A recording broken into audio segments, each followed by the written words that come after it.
kati ensi eri mu kamwa ka kinnyanja ekiyitibwa coronavirus. Eri abaana ba Katonda kaseera ka kwenenya kubanga ffe tumanyi.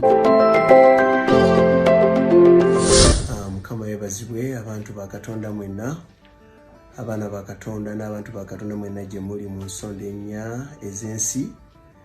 Amanya genze James Mwesigwa mbalamusiza mwenna mwenyera Mukama waffe Yesu. Njogera gye muli nga nsinzidde wano Christ the Rock Worship Center e Kabowa. Wano waffe tuyitawo Valley of Empowerment. Njala tutwala omukisa guno okugabanako nammwe a few things nga bwe tulidde ebbanga kiseera kye tulimu kino. Mpulira nga abantu ba Katonda mwenna musaana gye muli okubanga you get a fresh word nga bwe tukifuna okuva ku Namulondo ya Katonda. Olwali njogadde gabanako nammwe something very brief kuva mu kitabo kya Jona bwe musomako mu ssuula esooka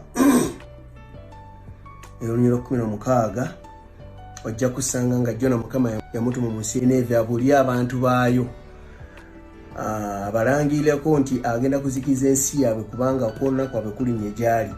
Naye byali bwe bitulaga ndi ye Jona mufa ky'okugenda e Nineeve yakwata le Talusiisi.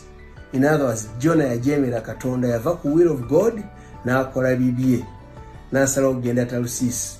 Bw'oba osomye ku background y'abantu b'e Nineeve ne Israeli ojja kukizuula nti abantu b'e Nineeve abaali Abasiriya baali baatwala Abaisiraeli mu exile. Kati Jona ng'Omuyisirayiri n'abanga alina grudge, alina obutaagala butategeera na bantu bano. Kati Mukama bw'amutumayo nti ababuulire bawone beenenye. Jona ndowooza yakirowooza nti bajja kwenenya, bajja kukyuka, teyabaagaliza kukyuka, kyava akyusa direction n'agenda e Talusiisi. Naye ebyandiko bigamba very fast nti bwe yalinnya eryato ogenda e Talusiisi, eryato ne lifuna omuyaga. Yali yakaliyingira mu ssuula esooka ey'ekitabo kya Yona. Nyinza obutasoma details kubanga biwanvuko. Bwe yalinnya eryato Jona, eryato ne lifuna omuyaga ne batandika okulwana, balitereeza, bafuka eri amazzi bagayiwa eno n'eri, naye nga bagezaako nga buteerere. Bagenda okunoonya buli omu nti buli omu ayite Katonda we, buli omu akoole Katonda we. Bagenda okwetoloola eryato nga ye Jona ali wansi wa lyato eri yeekwese, yeebase n'okwebaka. Ne bamugamba nti gwe zuukuka, oli muntu wawa gwe yeebase mu kaseera kafaanana bwe kati. Ng'ensi etabuse, eryato omuyaga gutusuukunda. Era mpozi nga banyinza okuga nti kana akaseera ka buli muntu kuzuukuka. Naye bano baasangayo naye yeebase ne bamugamba nti gwe gwani ye ovaawa? N'abaga nti nze nno gwe mulaba nsinza Katonda eyakola ennyanja n'olukalu. Ne baga nti ye? Ne baga nti ne bategeera nti Katonda kino akibalanze oba kino ekizibu ekibatuuseeko kizze lwakuba Jona ajeemedde Katonda bwe n'ababulya details. Kati ne bamugamba nti kati tukole tutya ennyanja okututeekera. N'abagamba nti kati kye mubamukola munkwate munsitule. Bino biri mu verse ya 12-13 awo. N'abaga nti munkwate munsitule mu nnyanja, olwo eryato lijja bateekera, omuyaga gujja kuvaawo. Nabo ne bayita Katonda by the way, yadde baali tebamumanyi. Ne baga nti kana tusaasire kino kye tugenda okukola, bwe tubanga tugenda okukola obukyamu ku musaayi ogutalina musango. Ne basitula Jona ne mukasuka mu nnyanja. Bwe baamukasukayo eryato ne liteeka. Naye ate no wansi Bayibuli etugamba olunyira 17 njagala okusoma lugamba nti Mukama n'ateekateeka ennyanja, ekyennyanja ekinene kimire Yona. Yona n'amala mu lubuto lw'ekyennyanja ennaku 3 emisana n'ekiro. Mukama yenze wa Luganda n'abantu bakana mwe n'abampuliriza. Yona bw'ajeemera Katonda, ekiva mu kujeema kuba kumaliriza nga ali mu lubuto lwa kyennyanja. Ekintu ekyali kitabangawo omuntu okubeera mu lubuto lw'ekyennyanja kyamutuukako. Bwe tujeemera Katonda, we can face a lot of calamities. Tusisinkana ebizibu bingi ne bitutalotanganako. Kati ng'ali mu lubuto lw'ekyennyanja essuula ey'okubiri etandika ng'egamba nti awo Yona n'asaba Mukama Katonda we mu lubuto lw'ekyennyanja.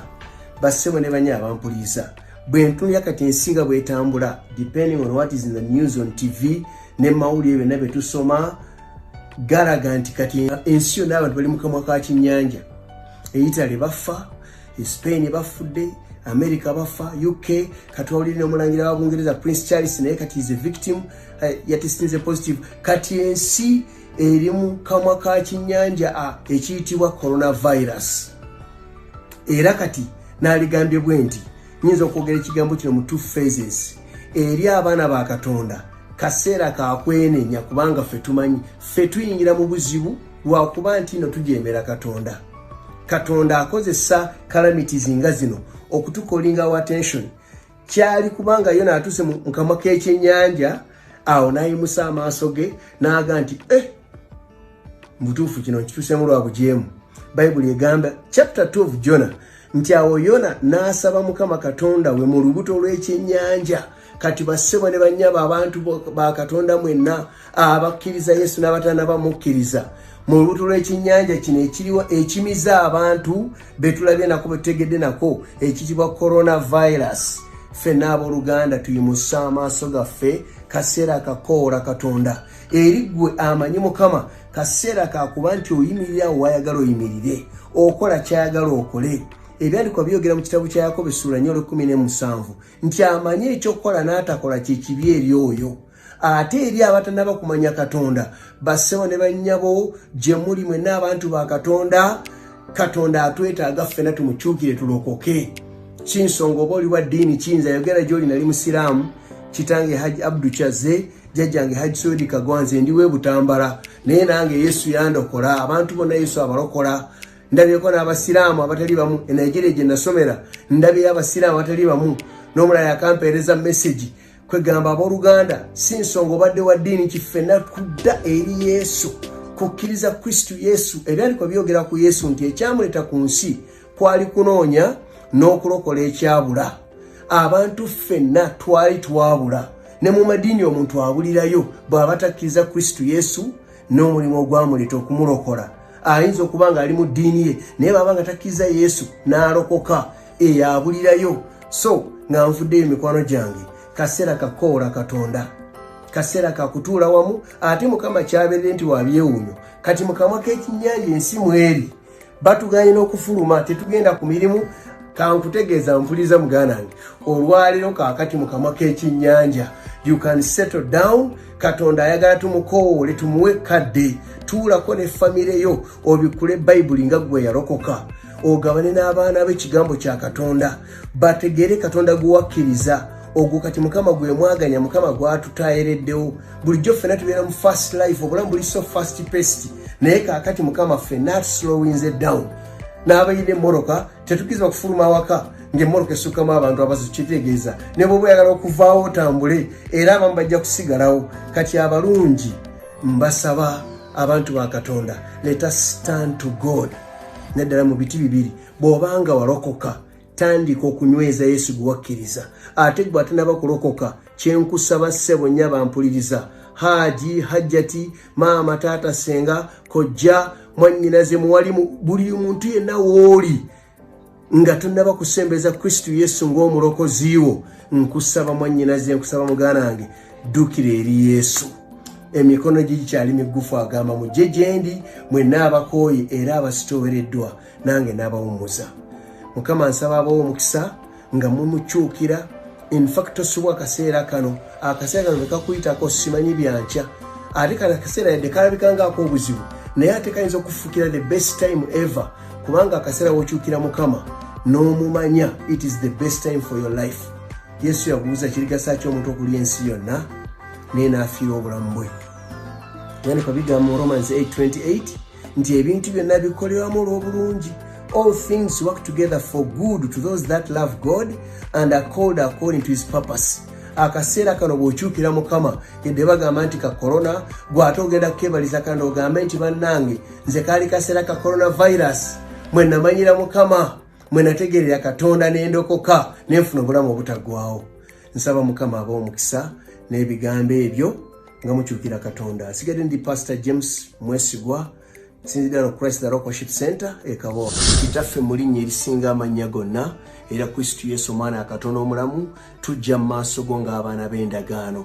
Njagala okukkiziganya ne bannyinaze ne baganda bange abampuliriza essaawa eno, kitange nga bali mu lubuto olw'ekyennyanja nga bamiriddwa coronavirus. Katonda w'eggulu n'ensi mu linnya ettukuvu erya Yesu leka ekinnyanja ekyo coronavirus kibaseseme ku lukalu bafulume Mukama Katonda bamalirize corona ayite bonga bawonyezeddwa ate Mukama abatanabakwatibwa we put a stop to it tebakwatibwa corona leka omusaayi gwogera ebirungi gubataase leka abaana bo balambibwe era bakuumibwe weebale Katonda affe kubanga tukwita n'oyitaba era tukkiza Mukama nti obujulizi tunaabufuna ng'abantu bawonyezeddwa era nga bataasiddwa mu linnya lya Kristo Yesu Mukama waffe.